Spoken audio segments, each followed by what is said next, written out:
to Join Our Town, a public affairs presentation of WBUY-TV. I'm your host, Tina Tilton. During this segment, we're being joined by Mr. Keith Blanchard. He's the president and CEO of the Boys and Girls Club of Greater Memphis, and he'll be educating us about their role in helping the youth in our city. Welcome to the show, Mr. Blanchard. Oh, thank you. Thanks for having me. So begin telling our viewers briefly about the history of the Boys and Girls Club of America. Yeah, Boys and Girls Clubs, initially it was boys clubs, boys only. It's been around for over 100 years, and it's grown tremendously especially in recent years. But it started in the Northeast. It started in small the industrial areas, and really they were trying to find something for kids that were actually working, and so when they got off of work they would have something to do. So a group of women got together and they started these little clubs, so to speak, would provide milk and cookies for the kids when they got out. Boys? Yeah, for the boys. Boys only? Interesting. But over time it really began to grow, expand all over the country. We now have over 4,000 organizations, over 4 million kids. Cool. In recent years, we've added clubs on military installations all over the world. We have clubs on Indian reservations. We have clubs in just about every major city and in small rural towns. Clubs range in size from $200,000 budgets to $20-30 million a year budget. So it's become a very expansive and important organization. And like I said, Memphis has a very rich history here, so we're proud to be part of the movement, as we call it. Tell us about your career path and how it led you to being a part of the Boys and Girls Club. We don't have time to tell the whole story, but basically I was living in Brazil for about 10 years. My wife's Brazilian, and we decided to come back to the States, and I became a police officer.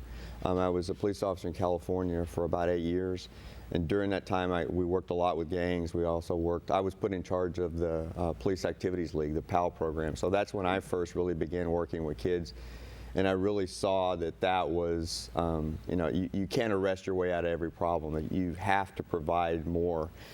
We did a great job. We had a great department. And I think we had a chief that was very forward thinking and to realize, we can't arrest these same kids over and over and over again. So if we provide activities, educational opportunities, exposing them to things that they've never seen before, the ocean, snow, things that they've never seen, that's how you open the doors and open their eyes. So I had partnered with the Boys and Girls Club out in California, and we actually built a facility together there, and that was kind of my first real taste of what I could be doing. And so I decided to transition from law enforcement and join the Boys and Girls Club. Went to work for a club in Alachua County in Gainesville, Florida, where the University of Florida is, and I was there for 13 years. So the next step for me was a larger organization, and I came here. I really became just fell in love kind of with the city and the culture and the diversity and all, the music and the food and everything that Memphis has to offer. But it also has a lot of serious challenges, and I began to see that's what we really need to be doing. Sure. Now, you mentioned that about 4 million children are being served, but how many traditional clubs are there in Memphis? We have 6 traditional clubs. Memphis is, I always say Memphis is unique in so many ways, but as a Boys and Girls Club organization, we're very unique as well. So we have 6 traditional Boys and Girls Clubs. We have a camp on Lake Sardis in Mississippi, and so our kids get to go there and spend a week during the summer and canoe and kayak, and it's really very, very cool. And then we also have what we call the Technical Training Center here, which we'll talk about later, which is very, very unique to Memphis. What are some of the challenges you see youth face most of all in Memphis? I think transportation is a huge issue for our kids, especially our older kids, getting to the clubs, getting to work. We have a job, we prepare them for careers, and so that's a big challenge. But I think it's just, there's a lot, we all know it, there's no way we can not talk about it, but there's a lot of youth violence, a lot of problems, a lot of gang activity. And I think a lot of it is just communication, getting to know these kids, working with them, finding out what it is that's wrong. What are the challenges? What are your challenges? What are your problems? And how we can help them. And from my work in law enforcement, I know that one of the things that always came up over and over and over again was money and a career, and not seeing a clear way, not understanding that they can do this. So taking them on tours to universities where they see kids that look just like them, that come from similar backgrounds, but they've made it, all of a sudden that switch goes on, and it's obvious, I can do this, and then that starts that path that we help them bridge that gap and see how this is where you are here, this is where you want to go, how can we get you there, how can we help you get there, and that's kind of what we do.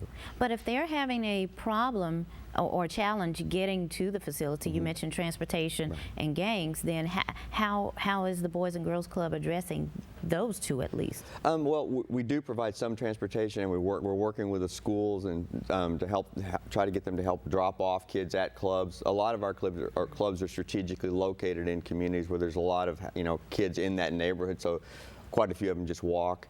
That's one of the things that attracted me to Memphis, was, to be quite frank, was that our organization had strategically placed clubs where they really needed to be, not out in the suburbs somewhere where it was safe. They wanted to put them where they needed to be, where there was a high dense population, where there a lot of kids in that neighborhood. That's what one of the things I liked about here. So for most of our kids that live in our near our clubs, it's not a challenge. Where I'm talking about the challenge with transportation is at our technical training center, it's a job training course. So for them, 100% of our kids that go there get employed. We found jobs for 100% of them. The problem is getting them to the job and back. And so that's where we're working with MATA and with some other organizations, and trying to come up with our own possible solution to that problem, to where we can help them get to and from work as well. You all have a few main objectives that's used to help youth get through these challenges. Tell us about them. Well, Boys and Girls Clubs has traditionally run literally hundreds of programs. And so it gets really hard to explain to people what it is we do when it's so diverse. I mean, every club is a little different, every city's a little different. Some places have ballet programs, some places have computer technology programs. So we really we boiled it down to, all the clubs kind of boiled it down to 3 core areas, which is academic success, good character and citizenship, and healthy lifestyles. And within that, there are a variety of programs. Here in Memphis, we're really pushing academic success, and especially technology. So we've thanks to ProTech and one of our board members, Steve Verjaki, we've really focused on technology at our clubs, and we're close to having the potential to be able to communicate virtually from one club to another, or with any club around the world, or take virtual tours of museums and all universities online. We can do a virtual tour if we want to. So that's something that we're really excited about. We have it in 2 clubs now, and we're on the verge of getting it in the other 4. So that's coming soon, I hope. And I understand that you stated that Memphis has your core focus is the academic success portion, but the character and citizenship, as well as healthy lifestyles. How are you all incorporating that for our kids? Well, healthy lifestyles, for example, at our technical training center, we just built a huge, really nice new greenhouse, and thanks to Juice Plus, we have these tower gardens. So the kids are growing their own vegetables, and then our kids prepare the food and cater special events around town. We also host events at the Technical Training Center, and they cater those events, but they're using our own produce that we're growing in our garden. So the kids are really, it excites them, because they get to see how this stuff works, how it grows, how fast it grows, how good it tastes compared to the stuff you buy in the store, and then they're selling it in the market. So that it's really start to finish, the whole operation. They're learning behind the scenes, out front. It's a great program. In fact, that one, the Gardens to Groceries program, we just won a national award that we'll receive in Chicago in a few weeks for that program. Congratulations. Awesome. Well, do you feel that the Boys and Girls After School resources, if you would, could be a positive solution to all the negativity that's out there, where the youth are attacking people and this and that? Do you think that you all have the answer? I know we have the answer. I mean, I don't think I would have, changed careers if I didn't really believe this was a solution. I've seen, obviously with my past, I know violent crime looks like. I've seen it here. I know some of the kids involved in it. It's a challenge, but I know that there, you can't give up, and there are solutions, and I think this is one of the best ones. Some of the, unfortunately, the they pick up on a small percentage of things. It gets blown out of proportion sometimes. I can tell you just as many, or actually a lot more, great stories about great things that kids are doing every day. You know, we've got artists, musicians. We just had an event, you know, a few nights ago where we had some young kids perform, and it was just amazing the talent that's in Memphis with these kids. And unfortunately, that doesn't get, you know, I thank you for having me here today to be able to talk about some of the great things that our kids are doing and our clubs are doing every day in Memphis, and that's what should be on the news. You're very welcome. But speaking of those events, do you all have any annual events and projects that the community can become a part of? Yeah, we're always looking for volunteers to help mentor kids, help work with kids, coach basketball teams and football teams, and come help with homework, help with our robotics program that we have. You know, those are ongoing needs. And our biggest event is called Steak and Burger. But coming up, we have a golf tournament, we have a tennis tournament, we have a 5K run, the Harbortown 5K. So those are all coming up this summer. Busy time of year for us. Are the youth invited to that? I mean, do yeah. you all take them, or you know, is that like a field trip for them? Well, the Steak and Burger event was created in Memphis, and Why not? 44 years ago. A lot of Boys and Girls Clubs around the country have copied it.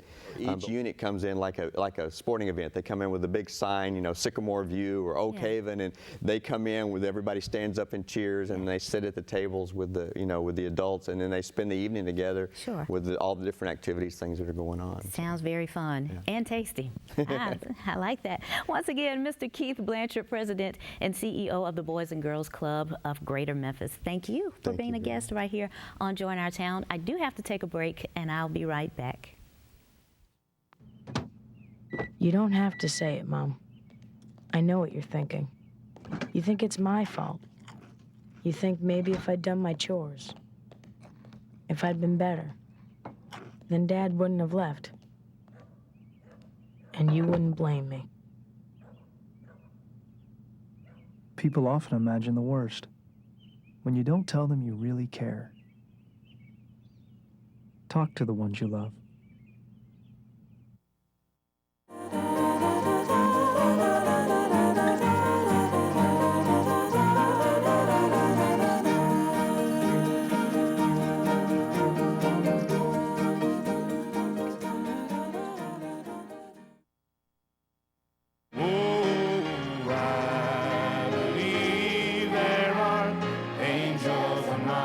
It was the biggest race of the year.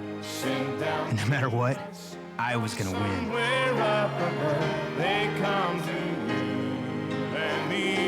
And that's when I realized that some things are more important than winning. Including others. Pass it on. A message from the Foundation for a Better Life.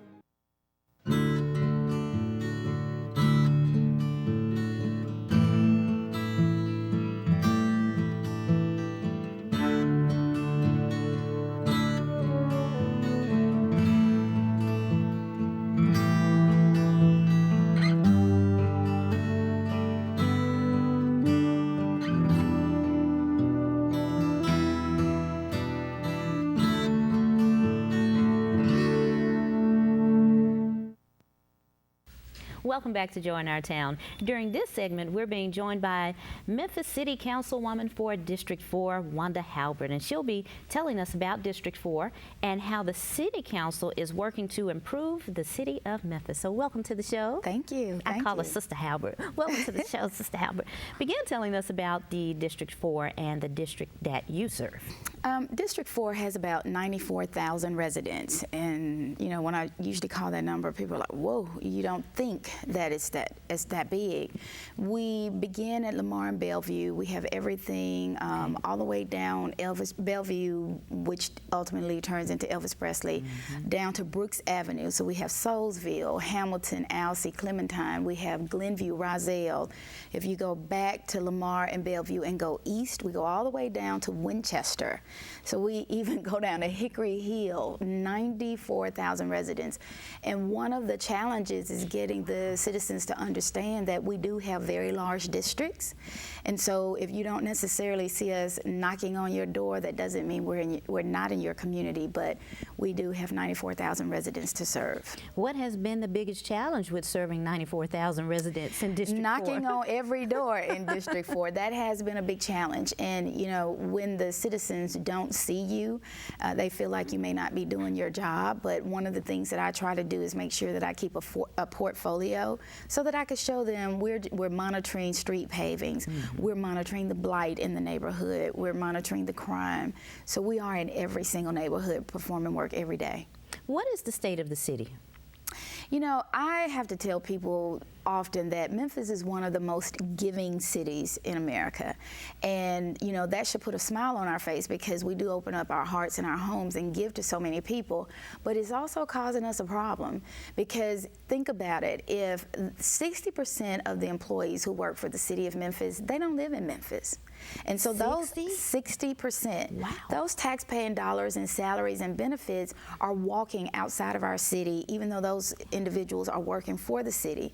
But you know, when you start looking for additional money for paving the streets, that's where we start getting into the challenge.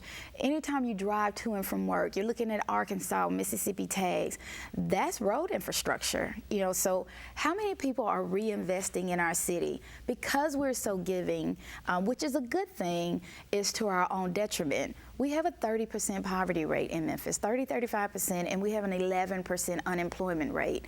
And I think, you know, at some point we're going to have to start focusing directly on home. How do we reinvest in our people in Memphis? How do we give our citizens those jobs in Memphis as those retirees leave out of the city? We've got to take another look at how we're going to fund our city so that we can provide the services that need to be provided. Well, what's being done to solve these problems? Well, right now, that's one of the reasons why you have to lure new business to the city, because that's part of the economic growth and the economic plan. But everybody knows we've also had challenges with our school system, so we have a high illiteracy rate in the city of Memphis. So if the jobs are coming, but our citizens are not able to get those jobs, then I've said for the last 7 years since being on the council to my colleagues and the mayor, we need to reinvest in our people. If we know that there's a problem getting them hired, let's put programs in place in our community centers and in our libraries to help those citizens to learn how to read, join partnership with the reading organizations and with the school system. It's not just about writing a big check to the school system. It's about collaborating with programs and services through government so that we can get them those jobs. Making sure that, you know, when we run into those tough financial times, it's not easy for everyone to understand why there's pension reform. Why did, you know, people thinking, why did you take their benefits? It's not about taking benefits. Where do we meet in the middle to make sure that we're adequately providing for the entire city of Memphis while giving benefits and amenities to those who don't live here and may work in the city?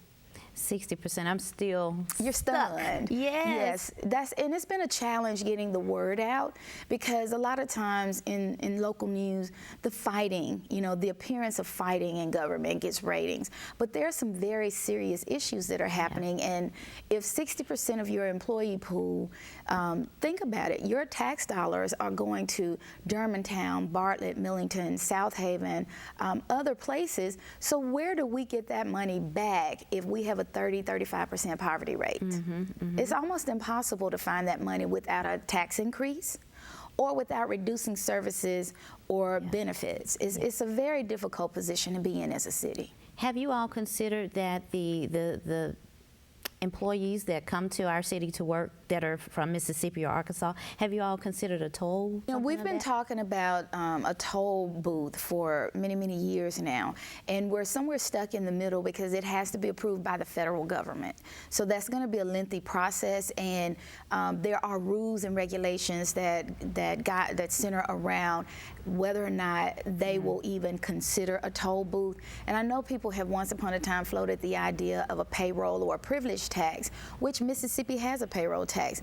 But unfortunately, and this is another issue that we don't pay attention to in the state of Tennessee, particularly in Memphis. This past November in the state elections, we just passed a law that we would never levy a payroll tax.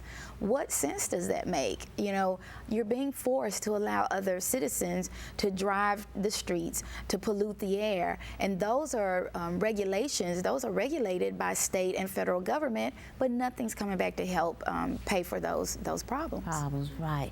You've worked in local government for several years. So, in your opinion, in your experience, what has been the biggest problem in moving Memphis forward? You know, I have been in government for the last 15 years. I served 7 years on the school board, and this is my 7th year on the city council. Congratulations. Thank you. And I do think, I don't think we sit down and talk enough. You know, it's not always easy to be honest about some of the challenges and some of the issues that we deal with, but one of the biggest concerns, Memphis is predominantly African American. If you look around our city, where's the poverty in the African American communities? You look at the education system in the African American communities. Look at the crime and that's happening predominantly in the African American communities by African Americans. When have African Americans come together to talk about these issues and put some resolution on the table? We're not talking enough, and we're not being honest with everybody who's able to access and utilize Memphis. We want you in Memphis. We need you in Memphis, but we've also got to figure out a way that everybody reinvest in the city of Memphis, because we all reap a benefit from our city. And you mentioned serving on the school board, Memphis City School Board, for 7 years. Mm-hmm.